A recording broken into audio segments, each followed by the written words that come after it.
Hey guys, Tara McNamara here. It's so gorgeous outside, I decided to do story number 2 outside. So, actually, it's called Right or Wrong, and I have 2 stories to tell you. Both of them are true.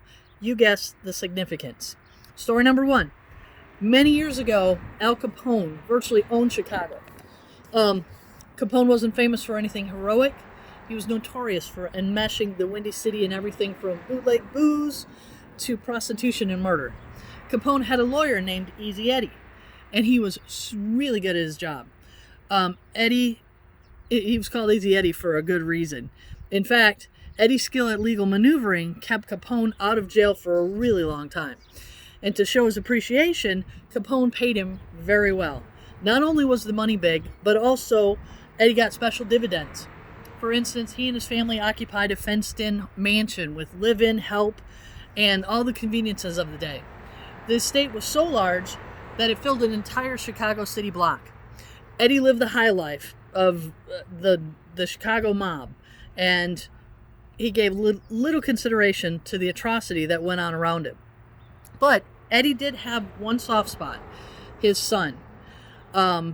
He had a son that he loved dearly, and Eddie saw that his young son had clothes, cars, good education. Nothing was withheld. Price was no object.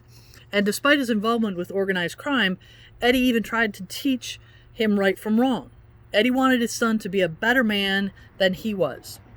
Yet with all his wealth and influence, there were 2 things he couldn't give his son.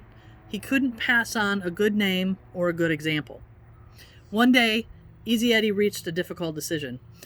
Easy Eddie wanted to rectify the wrongs he had done. He decided he would go to the authorities and tell the truth about Al Scarface Capone, clean up his tarnished name, and offer his son some semblance of integrity.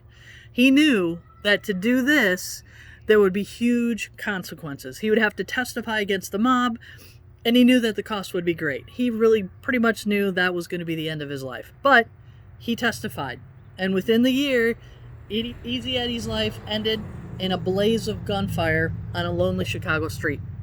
But in his eyes, he had given his son the greatest gift that he had to offer, at the greatest price he could ever pay. Story number 2.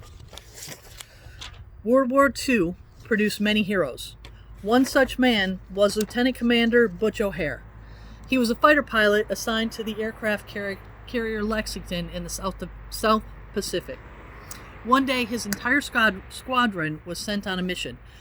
After he was airborne, he looked at his fuel gauge and realized that someone had forgotten to top off his fuel tank. He wouldn't have enough fuel to complete his mission and get back to the ship. So his flight leader told him to go ahead, return to the carrier, we got this. Well, reluctantly, he dropped out of formation and headed back to the fleet.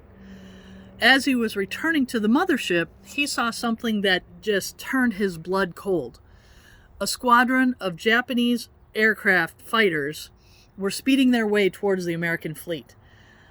The American fighters were gone on a sortie, and the fleet was all but defenseless. He couldn't reach his squadron and bring them back in time to save the fleet, nor could he warn the fleet of the approaching danger. There was only one thing he could do. He must somehow divert them from the fleet. Laying aside all thoughts of personal safety, he dove into the formation of Japanese planes. Wing-mounted 50 calibers just ablazing. As he charged in, attacking one surprised enemy and then another. Butch wove in and out of the now broken formation of airplanes, and he fired at as many planes as possible until all his ammunition was gone. Undaunted, he continued the assault. He dove at the planes, trying to clip a wing or tail in hopes of damaging as many enemy planes as possible and rendering them unfit to fly. Finally, the exasperated Japanese squadron took off in another direction. He scared them away. Deeply relieved, Butch O'Hare and his tattered fighter limped back to the carrier. Upon arrival, he reported in and related the events surrounding his return. The film from the gun camera mounted on his plane told the tale. It showed the extent of Butch's daring attempt to protect his fleet. He had, in fact, destroyed 5 enemy aircraft. He he destroyed 5 enemy aircraft. And this took place on February 20th, 1942. And for that action, Butch became the Navy's first ace of World War II and the first naval aviator to win the Congressional Medal of Honor. A year later, Butch was killed in an aerial combat at the age of 29 years old. His hometown would not allow the memory of this World War II hero to fade, and today, O'Hare Airport in Chicago is named in tribute to the courage of this great man.